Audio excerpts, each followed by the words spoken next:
What's going on, gentlemen?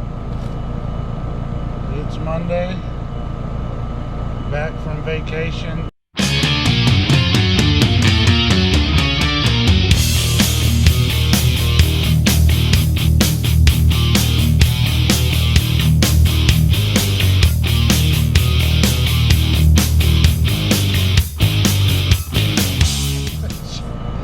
The older you get when you take vacation, the less you want to come back. But anyway, I like what I do, so it's Monday. I enjoyed vacation.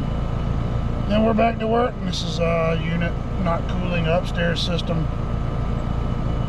Had some issues, and we had some warm weather. Luckily, I was off work last week when it was hot.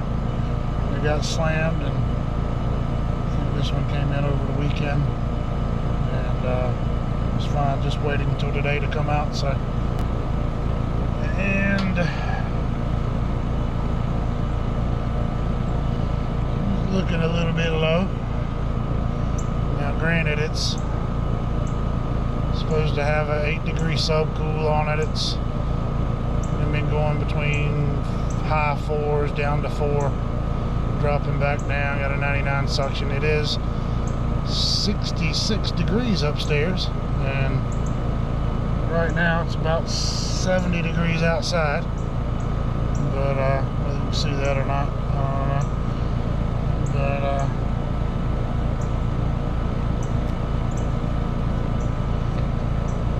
But may have a little bit of a low charge in it,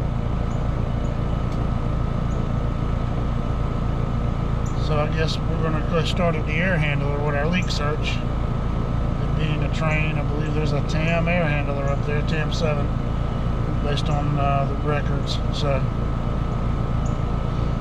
you know where we're probably going to find this leak at, but we'll see.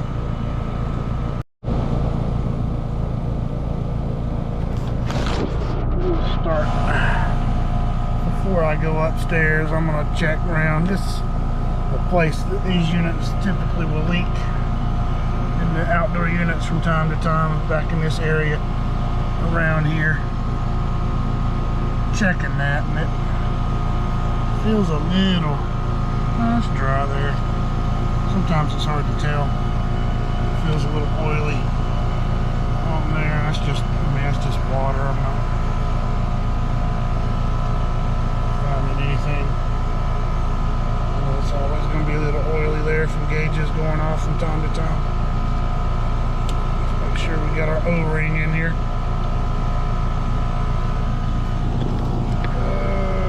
Yeah, we got an O-ring in there, so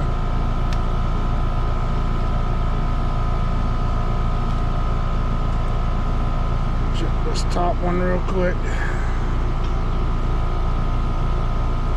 Yep, it's got an O-ring in it. And you gotta check them before you put them back on, because sometimes that O-ring will stick to the end of this thing, and it'll slide out of to the end of the cap, and then you try to put it back on and the thing crumples up or bends over and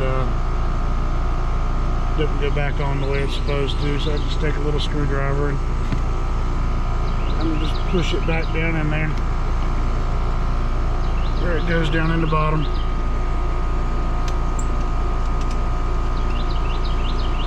These were tight when I took them off. I had to use a wrench, so they were locked in there. But yeah, some of these condensers you'll find a leak down around. Usually it's right here in this connection, back in there.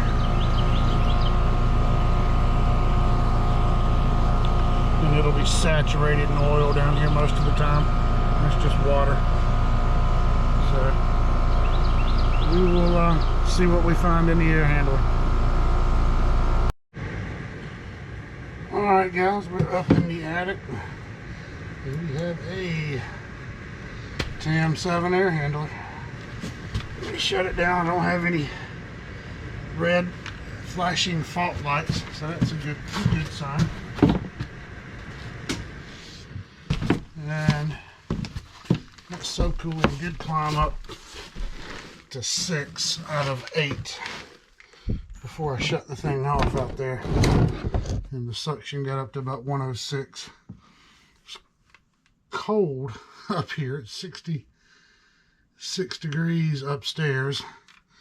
Ceiling return, ceiling registers, so that return temperature is probably more like 64 degrees. That cold air getting pulled in there, that's going to give me a low suction on that evaporator coil. That subcooling came up to 6.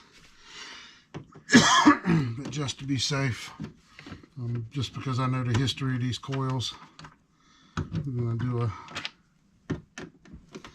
do a quick sniff on it. I don't know how cold they try to run it. Thermostats were off when I got here, but I did notice the filters are pretty stopped up. That might have been their part of the problem. But anyway, and this is what I was talking about. One of the other videos I was talking about the drain pans. I can't remember. It's just a few videos back about the drain lines and stuff. What I was talking about was this little pan here. So you've got this big drain pan that's under this whole air handler, and it overlaps under the return plenum and a little bit under the supply plenum. Where somebody's been here with their good old drain cleaner. Those things are worthless. Anyway, but put 2 float switches in series with each other. Put this little 6x6 or 7x7 drain pan inside the primary pan. And if you get a drain line stoppage, obviously, you got your secondary overflow drain, which I see a lot of people don't install on equipment, at least in other locations across YouTube. And I know everybody's different. Every area's got different codes, but this is just, you don't want to flood equipment by not putting a secondary drain on it and letting it drip all out of the box everywhere. You want to run that water into this pan, but so you don't have to come back and dump a whole big pan full of water. Just put a little 6x6 or a 7x7 pan inside that one. Run your overflow drain into that little pan. Put a float switch on that one. Put a float switch on your large one. As a backup, obviously, you need to have one. If there's something sitting on the floor that's a drain pan, you need your float switch on it. But if you ever have a blockage and a backup, it just fills this little tiny pan. And then when you come back, you got that little itty bitty pan to clear. You don't have to pump water out of the whole great big pan. So put your little tiny pan inside that one. Float switch on that one, put them in series with each other. One of them opens, it's going to shut the system down. But when you have to come clear it out, you're not going to be here long clearing it out. Once you get your drain line clear, you just clear this little pan out and you're done. So anyway, guys, just a helpful tip. But let's see what we've got going on. See if I can find anything on this coil. Just to be safe, I want to check it and not walk away from it and know I didn't check everything.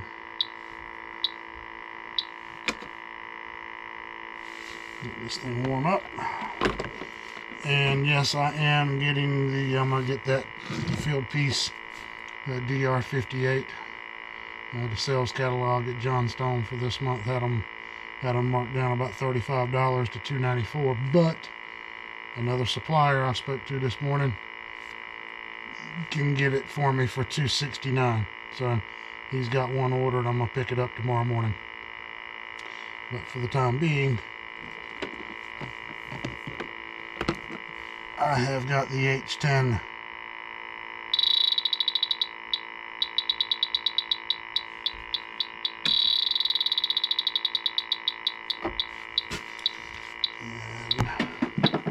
I'm going to look around a little bit, man, first. Sometimes coil's a little wet from running it, but I see anything beading, and I typically look for those dark U-bends where oil might be collected. You know, kind of like in there, it's kind of like putting armor all on tires. So when that oil leaks out, it'll darken a little bit in some places. But we may be good to go on this. But I'm just gonna check it real quick. I'm not gonna go through it with a fine-tooth comb. But for my own peace of mind,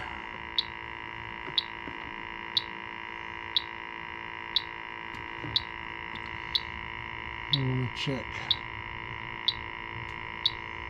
some of the key areas that you usually find these leaks.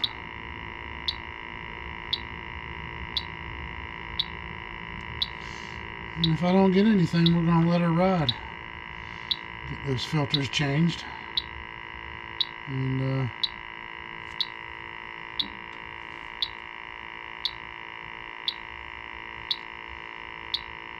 see how it goes. Kind of getting back in the swing of it a little bit. You take that time off, and I didn't do anything at all. I thought it was pretty cool. Didn't put up any videos, and went up 60 subscribers. So thanks to everybody that subscribed while I was on vacation. But I did do that little thing, put that thing together for Memorial Day weekend for the fallen soldiers. And it'll post Memorial Day weekend.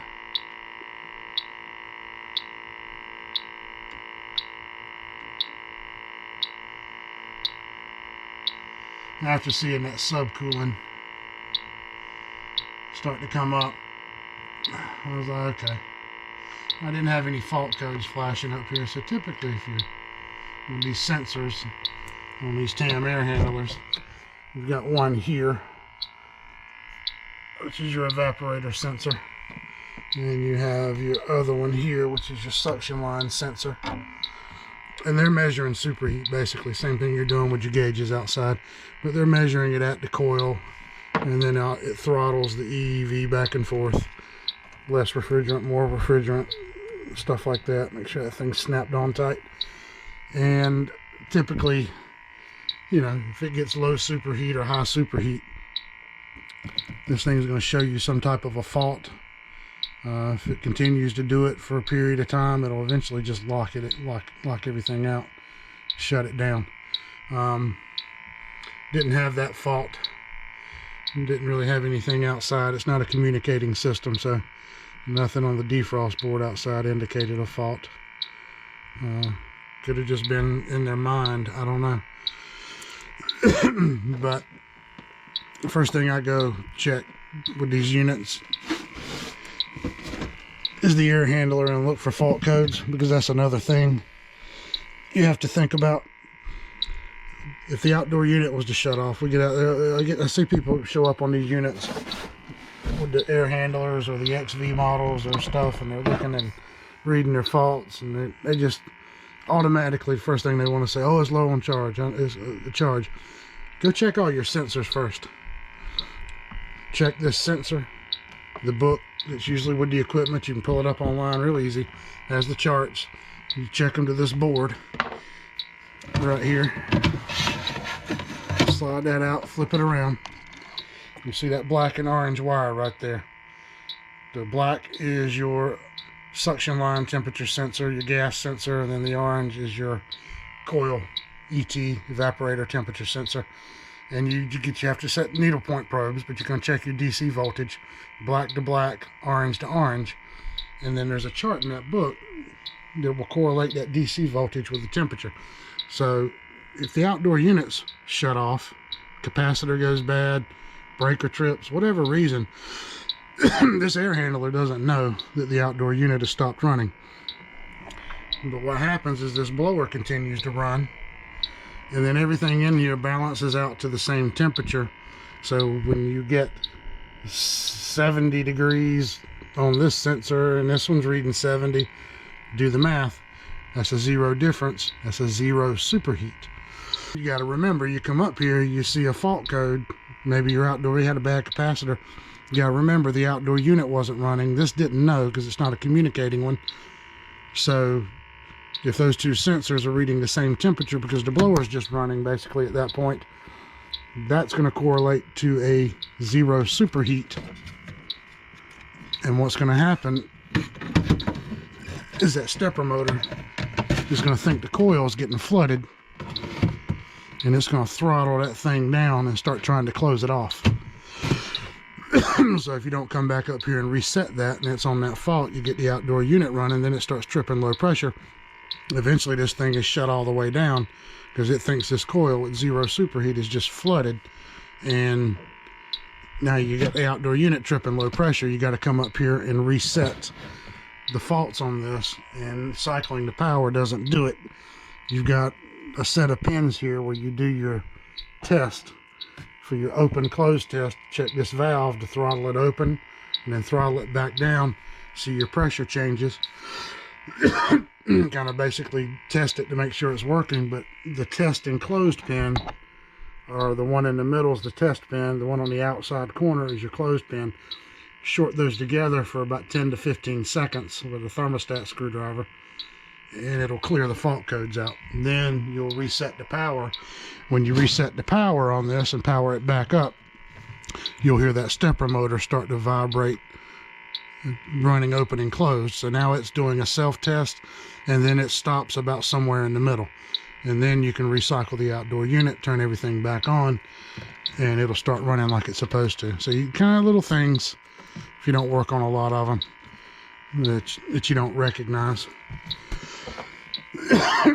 But always a habit for me, I run into a TAM air handler. First thing I'm checking, if I think I got a refrigerant problem, is I'm going to check my sensors first real quick. It only takes about 5 minutes with the chart and DC volts on your meter and some needle probes across that test. Those orange, black, confirm those temperatures based on DC voltage are reading what they're supposed to. So if your air handler's 72 degrees, the outdoor unit's not been running, the airflow going through here, find 72 degrees on the chart for the sensors, and it'll tell you what DC voltage you should be getting. Now if you test them and one's giving you 1.2 volts DC and the other one's giving you 1.9 or 2.1, real huge difference, but you know you got the same temperature in here, then now you know you got a problem. One of your sensors is reading out of range, and that's what's causing the issue you're having. So don't jump to the conclusion and start dumping refrigerant in these things, because if you do, you're just making the problem a whole lot worse than what you had before, and you're just going to have more problems. So and like I said, I don't think there's a leak in here anywhere. I'm just kind of going through it. None of this plastic is oily at all that's in here. Usually when it's leaking out here, you're going to find that section on these little deflector air deflectors with oil on it. But I'm not picking up anything in here. And I don't want to alarm these people, make them think they've got a problem they don't have.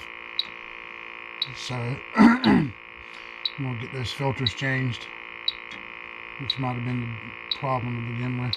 But anyway.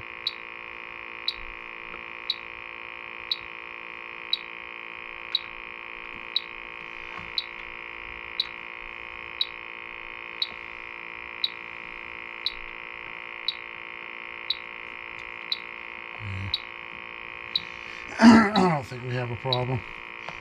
One of these coils is leaking. Sometimes it'll leak back behind here somewhere.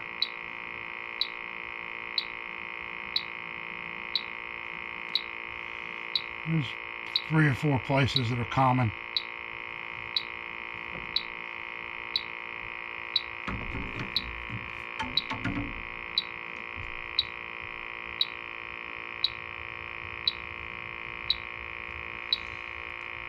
And here's something I just noticed. If